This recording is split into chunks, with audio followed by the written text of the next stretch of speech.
La cámara automática hacía clic constantemente mientras el F-6EF Hellcat del mayor Robert Cowboy Stout sobrevolaba Paleolú a 8,000 pies. El 12 de septiembre de 1944, sus órdenes eran simples: fotografiar el aeródromo del norte y regresar al USS Hornet. La inteligencia le había asegurado que el campo estaba abandonado, probablemente dañado por bombardeos anteriores. Entonces Stout miró hacia abajo, y la sangre se le heló el aeródromo debajo de él. Estaba repleto de aviones japoneses, Mitsubishi, Zeros y bombarderos Nakajima, docenas de ellos alineados ala con ala, con barriles de combustible apilados en filas ordenadas y tripulaciones de tierra corriendo alrededor de cada avión. No estaban abandonados. Se preparaban para un ataque masivo. Stout contó rápidamente al menos 40 aeronaves completamente armadas y abastecidas, y sabía exactamente lo que esperaban. En 3 días, 28,000 infantes de marina asaltarían las playas de Pelu, en una de las mayores operaciones anfibias de la Guerra del Pacífico. La flota de invasión ya se dirigía hacia la isla, y esos 40 aviones japoneses estaban en posición para masacrarlos antes de que llegaran a tierra. El entrenamiento de Stout era claro: detectar fuerzas enemigas, transmitir las coordenadas por radio, regresar a la base, y dejar que el mando decidiera cómo responder. El trabajo de un piloto de reconocimiento era observar y reportar, no atacar, y mucho menos solo contra un aeródromo entero, lleno de cañones antiaéreos. Pero Stout también entendía la burocracia militar. Para cuando aterrizara, presentara su informe, y el mando reuniera un grupo de ataque, pasarían horas, tal vez un día entero. Los japoneses dispersarían esos aviones, los esconderían en refugios, o peor aún, los lanzarían contra la flota. Los marines, que desembarcarían en 3 días, no tenían tiempo para los procedimientos formales. Necesitaban que esos aviones fueran destruidos ahora, no mañana. Stout ascendió y comenzó a estudiar el terreno. Los japoneses habían cometido un error crítico en su prisa. Las aeronaves estaban demasiado juntas, rodeadas de barriles de combustible expuestos. Un solo impacto podría iniciar una reacción en cadena que consumiría todo el campo. Revisó su munición: 6 ametralladoras Browning, calibre .50, con un total de 2,400 proyectiles, aproximadamente 12 segundos de fuego sostenido. No era suficiente para destruir 40 aviones uno por uno, pero sí para encender una mecha gigantesca. Antes de continuar, me encantaría saber desde dónde estás viendo esto y qué sabes sobre la batalla de Palu. Déjame un comentario abajo y dime si habías oído hablar del ataque de Cowboy Stout. Robert Stout no era un piloto imprudente.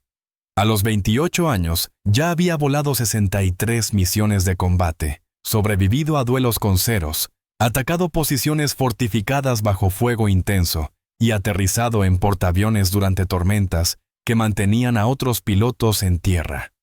Sabía la diferencia entre el valor y el suicidio, y lo que estaba considerando ahora. Caminaba cuidadosamente sobre esa línea. Si atacaba, todas las armas antiaéreas de Paleolú apuntarían a él. Estaría solo, sin compañeros que suprimieran el fuego enemigo, ni cubrieran su retirada. Su Hellcat podía soportar daños, pero un solo disparo afortunado al motor o la cabina lo enviaría a la jungla sin posibilidad de rescate.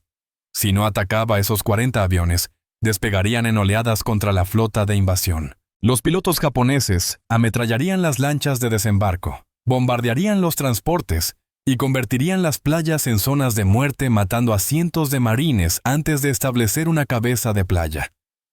Stout había visto lo que ocurría cuando los marines desembarcaban bajo ataque aéreo. Había volado apoyo cercano en Tarawa, donde los aviones japoneses causaron estragos en las primeras oleadas, observando impotente cómo los bombarderos atacaban las lanchas abarrotadas que no podían maniobrar ni defenderse.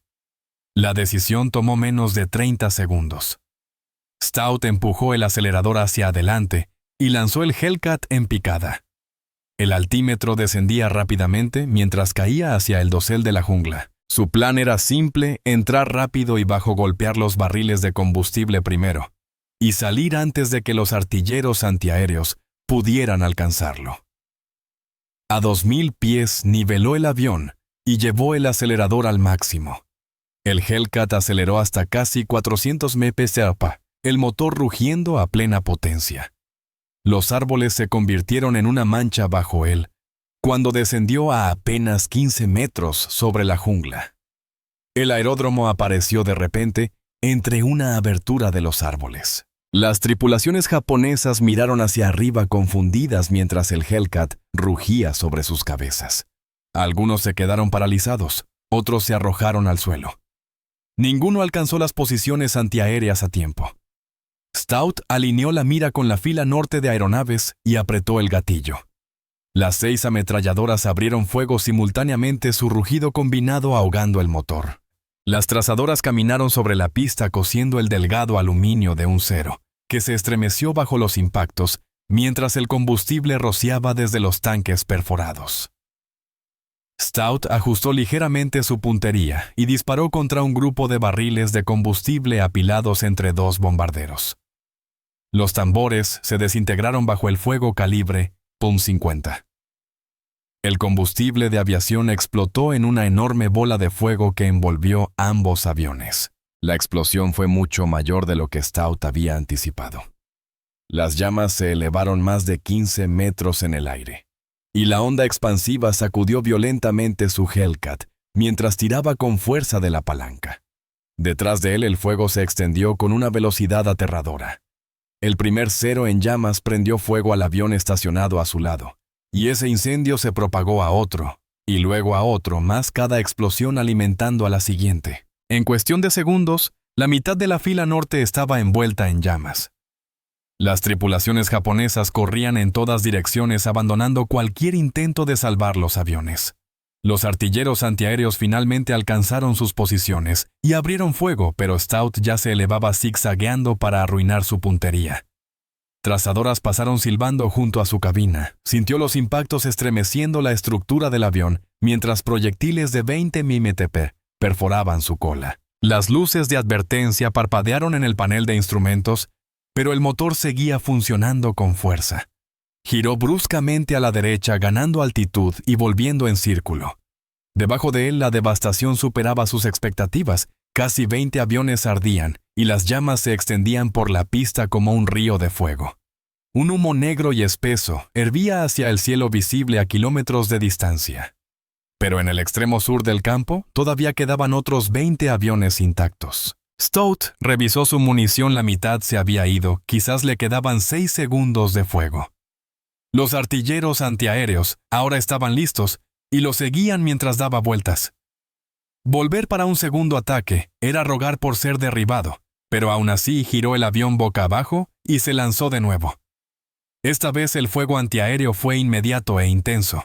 Las trazadoras llenaban el aire a su alrededor como avispones furiosos. Stout zigzagueó a la izquierda y a la derecha, sin mantener una línea recta el tiempo suficiente para que los artilleros pudieran calcular el tiro.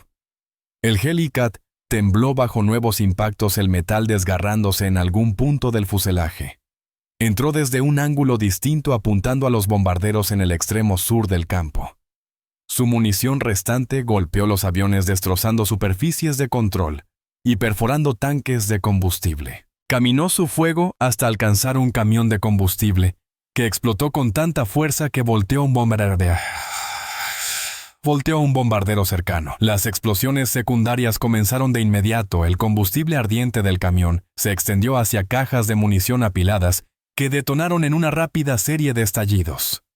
Las bombas de los propios bombarderos explotaron desde dentro, destrozando los aviones. En cuestión de momentos, la fila sur ardía tan intensamente como la norte. Las ametralladoras de Stout enmudecieron. No quedaba una sola bala. El Hellcat se sentía pesado mientras ascendía. Las superficies de control dañadas luchaban contra él.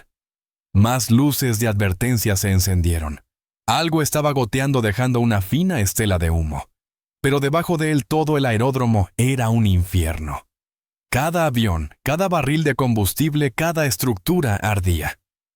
La columna de humo se elevaba a miles de pies, marcando el lugar como una pira funeraria. Stout apuntó su Hellcat dañado hacia el océano y lo condujo con cuidado de regreso al USS Hornet. Los sistemas hidráulicos fallaban, haciendo los controles pesados y poco sensibles. La presión del aceite caía y no estaba seguro de que el tren de aterrizaje se desplegara, pero al menos el motor seguía vivo. El vuelo de regreso se sintió más largo que el ataque. La adrenalina se desvanecía, reemplazada por la conciencia de lo que acababa de hacer. Había desobedecido órdenes directas. En lugar de tomar fotografías y regresar como se le había indicado, había atacado él solo todo un aeródromo enemigo. Un consejo de guerra era una posibilidad real, al igual que ser reprendido por cada oficial entre él y el almirante. Pero la alternativa, ver a esos 40 aviones masacrar a los marines, habría sido peor que cualquier castigo que la Marina pudiera imponerle. El Hornet apareció en el horizonte. Stout contactó a la torre por radio y reportó su situación: avión dañado, tren de aterrizaje incierto, solicitando aterrizaje prioritario. El portaaviones giró contra el viento y despejó la cubierta. Su tren de aterrizaje se extendió, pero solo parcialmente. Una rueda no se bloqueó. Entró a gran velocidad y atrapó el segundo cable, el Hellcat, dañado, golpeando la cubierta con tanta fuerza que dobló el metal. Las cuadrillas de cubierta corrieron hacia el avión de inmediato, sorprendidas por el daño. La sección de cola estaba destrozada. El fuselaje tenía más de una docena de agujeros y la pintura estaba ennegrecida por las explosiones. Stout bajó de la cabina y se encontró frente a una multitud de oficiales. El jefe de vuelo quería saber por qué había regresado con daños de combate en una misión de reconocimiento. El comandante del escuadrón quería saber por qué había roto el silencio de radio. El oficial de inteligencia quería saber qué demonios había pasado sobre Pulu. El informe de Stout fue simple. El aeródromo no estaba abandonado. Estaba lleno de aviones que se preparaban para atacar la flota de invasión. Los había destruido. A todos. 40 aeronaves eliminadas. 8 minutos de principio a fin. Los oficiales lo miraron incrédulos. El oficial de inteligencia le pidió que repitiera el número. 40 aviones destruidos por un solo piloto en una sola aeronave. Parecía imposible, pero las fotografías de reconocimiento lo confirmaron. Al día siguiente, el aeródromo del norte de Paleolu estaba completamente destruido. No quedaba ni un solo avión operativo. Las fotos aéreas mostraban los restos carbonizados de exactamente 40 aviones japoneses, esparcidos por una pista ennegrecida. Los depósitos de combustible eran cráteres, las estructuras escombros. Los oficiales de inteligencia revisaron su evaluación de la Fuerza Aérea Japonesa en Pulu. En lugar de enfrentar 40 aviones el día D, los marines atacarían las playas con total superioridad aérea. La amenaza aérea japonesa había sido eliminada por un solo piloto que se negó a seguir órdenes. La Marina otorgó a Stout la Cruz Naval, la segunda condecoración más alta por valor en combate. La cita elogiaba su heroísmo extraordinario y su espíritu de lucha agresivo, al atacar solo a fuerzas enemigas superiores. Su decisión de atacar salvó directamente vidas estadounidenses, aunque la batalla de Paleolu que siguió fue brutal de todos modos. Los Marines desembarcaron el 15 de septiembre de 1944 y se enfrentaron de inmediato a algunos de los combates más feroces del Pacífico. Las fuerzas japonesas habían fortificado las crestas de coral y las cuevas de la isla, convirtiendo cada posición en una fortaleza mortal. La batalla duró más de 2 meses y costó casi 2,000 vidas estadounidenses, pero sin el ataque de Stout las bajas habrían sido mucho peores. Esos 40 aviones japoneses habrían atacado durante las primeras horas de la invasión, cuando los marines estaban amontonados en lanchas de desembarco y buques de transporte. Los ataques aéreos en operaciones anfibias eran devastadores, porque las tropas no podían cubrirse ni maniobrar. Más tarde, los historiadores militares calcularon que el ataque en solitario de Stout probablemente salvó entre 500 y 1,000 vidas de marines en el primer día. Sus 8 minutos de combate lograron lo que un escuadrón completo de bombarderos podría haber conseguido, y lo hizo, en el momento exacto antes de que los japoneses pudieran dispersar sus aviones. Después de la guerra, Stout regresó a California y llevó una vida tranquila. Rara vez hablaba de lo que había hecho sobre Pulu. Sus hijos crecieron sabiendo que su padre había servido en el Pacífico, pero no conocieron los detalles hasta décadas después. La cruz naval permanecía guardada en un cajón no exhibida en ninguna pared. Los amigos que lo conocieron lo describían como un hombre incómodo con la atención o los elogios. Cuando le preguntaban sobre el ataque, él lo minimizaba. Vi aviones que debían ser destruidos. Así que los destruí, decía. Cualquier piloto habría hecho lo mismo, pero no todos los pilotos lo habrían hecho. La mayoría habría seguido órdenes, habría informado por radio y dejado que el mando actuara por los canales adecuados.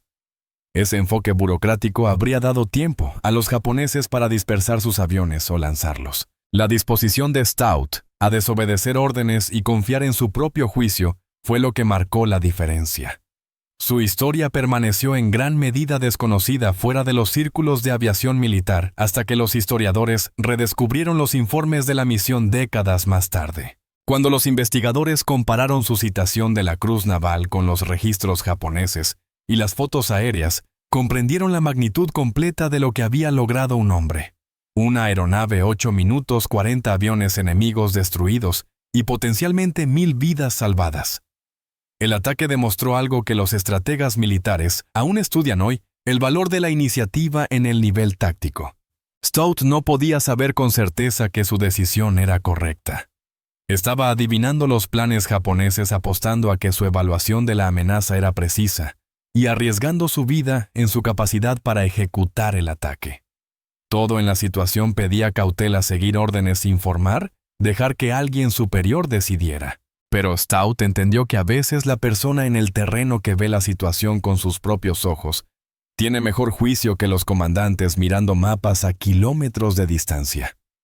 Su disposición a confiar en su propio criterio, incluso cuando significaba desobedecer directamente las órdenes, encarnaba el principio de la intención del comandante. La Marina no le había ordenado atacar ese aeródromo, pero sí le había encargado proteger la fuerza de invasión. Y él entendió la intención detrás de su misión, adaptándose cuando las circunstancias lo exigieron. La Marina reconoció esto al otorgarle la cruz naval en lugar de someterlo a un consejo de guerra, comprendiendo que una adhesión rígida a las órdenes habría terminado en desastre. La desobediencia de Stout fue en realidad la forma más elevada de cumplir la intención sobre la instrucción. Los pilotos de combate modernos estudian el ataque de Stout en los cursos de entrenamiento táctico, no solo por las habilidades de vuelo que demostró, sino por su toma de decisiones bajo presión. El ejército enseña que a veces seguir las órdenes al pie de la letra significa perder oportunidades que no volverán a presentarse. El ataque también demostró una priorización perfecta de objetivos. Stout no desperdició munición, tratando de destruir los 40 aviones individualmente. Identificó los barriles de combustible como la vulnerabilidad crítica y la aprovechó. Una bala en el lugar correcto logró más que 1000 en el lugar equivocado. Su enfoque desde múltiples ángulos, entrando bajo y rápido para minimizar la exposición al fuego antiaéreo, demostró una sofisticación táctica mucho más allá de simplemente apuntar y disparar.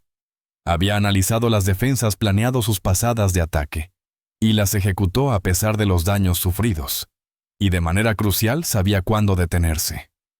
Después de gastar toda su munición, no se quedó rondando para evaluar los daños, ni buscando nuevos objetivos se retiró.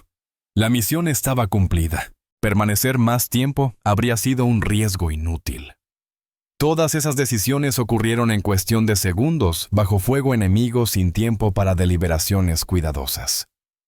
El entrenamiento y la experiencia de Stout le permitieron tomar decisiones instantáneas que resultaron ser correctas una tras otra.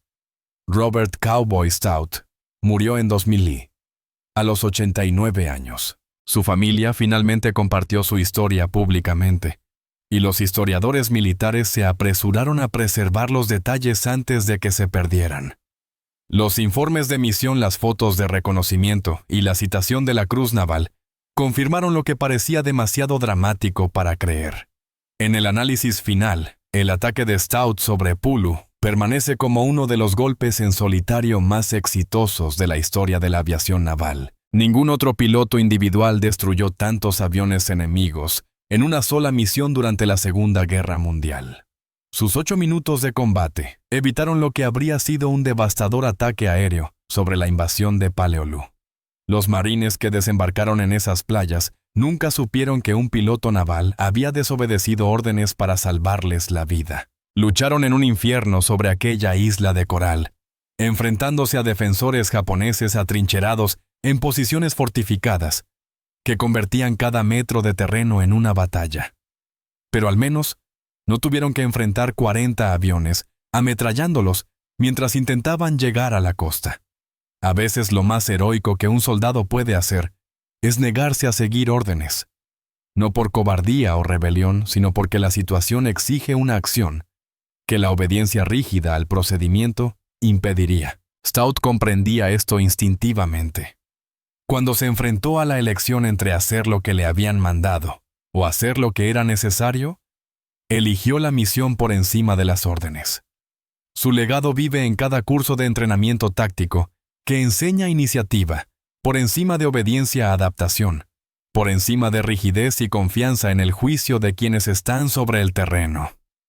El ejército aprendió de Stout y de pilotos como él, que a veces la mejor decisión es aquella que nadie te ordenó tomar. La próxima vez que enfrentes una situación en la que seguir las reglas parezca incorrecto, en la que un procedimiento rígido entre en conflicto con una necesidad evidente, recuerda a Cowboy Stout girando sobre aquel aeródromo. Él sabía lo que debía hacerse. Sabía lo que le costaría si estaba equivocado. Y aún así lo hizo porque la alternativa era peor.